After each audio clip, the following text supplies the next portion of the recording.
On a vraiment des éléments qui nous permettent de comprendre mieux ce à quoi font face les femmes et on doit essayer d'y apporter des solutions.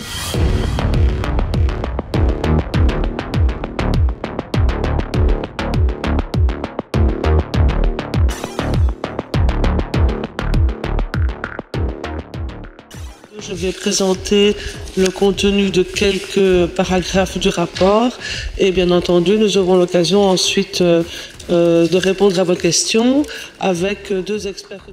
Le taux des avortements en Belgique, c'est entre 8 et 9 femmes pour 1000 femmes en âge de procréer, ce qui est un taux très bas par rapport aux autres pays, dans le monde en particulier. Le fait aussi qu'on a mis en évidence de nouvelles informations, puisque nous avons modifié le formulaire d'enregistrement il y a 2 ans. Donc les années 2022-2023 qui sont comprises dans ce nouveau rapport tiennent compte de ces nouveaux critères. Et on voit par exemple très clairement qu'il y a des IVG pour des cas de violence, toutes sortes de violences envers les femmes, des violences physiques de la part du partenaire, mais aussi du sabotage contraceptif, des viols bien sûr, et de la coercition à la procréation des femmes qui sont obligées d'avoir des enfants et qui viennent demander une IVG parce qu'en fait elles n'en veulent pas. Il y a aussi une notion très importante qu'on a soulevée, c'est la question de la confidentialité des données. Nous voyons que les femmes ne demandent pas à ce que le rapport soit envoyé à leur médecin généraliste. C'est quasiment 9 femmes sur 10 qui ne veulent pas que ces données soient envoyées au médecin généraliste, alors que l'on sait par exemple que certaines mutuelles envoient les documents dans la famille, aux parents, par exemple quand il s'agit de mineurs. Et je rappelle qu'en Belgique, les mineurs ne doivent pas avoir d'autorisation pour avoir accès à une IVG. Sur la question des mineurs, on a mis aussi en évidence le fait qu'il y a quand même des dizaines de femmes, de toutes jeunes femmes en tout cas, en dessous de 15 ans, qui recourent à l'IVG. Et donc là, c'est une question vraiment à se poser sur comment est-ce qu'on protège finalement les toutes jeunes filles. Les femmes qui demandent un avortement en Belgique sont majoritairement des femmes entre 25 et 35 ans. Donc on a vraiment des éléments qui nous permettent de comprendre mieux ce à quoi font face les femmes et on doit essayer d'y apporter des solutions.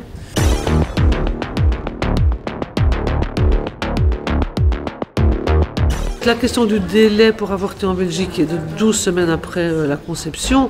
On voit très bien, et la Commission le recommande, il faut allonger ce délai. Et ce n'est pas ça qui va augmenter le nombre d'avortements. Ça va juste augmenter la prise en charge des femmes.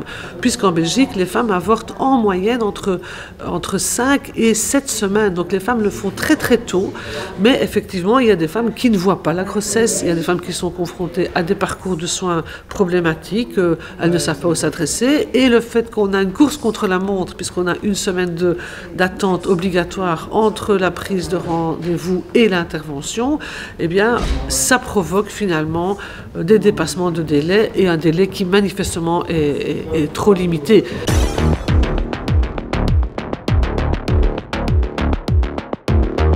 Je ne suis pas dans le secret des dieux, mais je pense que de toute façon, pour les droits des femmes en Belgique, on doit toujours se contenter de petits pas. Alors j'espère que le pas ne sera pas trop petit. J'espère surtout qu'au-delà de la question du délai légal pour avorter, qui doit être amélioré, qui doit être allongé, il y aura une suppression des sanctions, c'est-à-dire des peines de prison et d'amende qui pèsent sur les femmes. Il ne faut pas minorer la stigmatisation de l'avortement en Belgique, et d'ailleurs elle est inscrite dans la loi, puisque si on dépasse les conditions strictes, on est susceptible d'aller en prison, ce qui est une aberration à l'heure actuelle.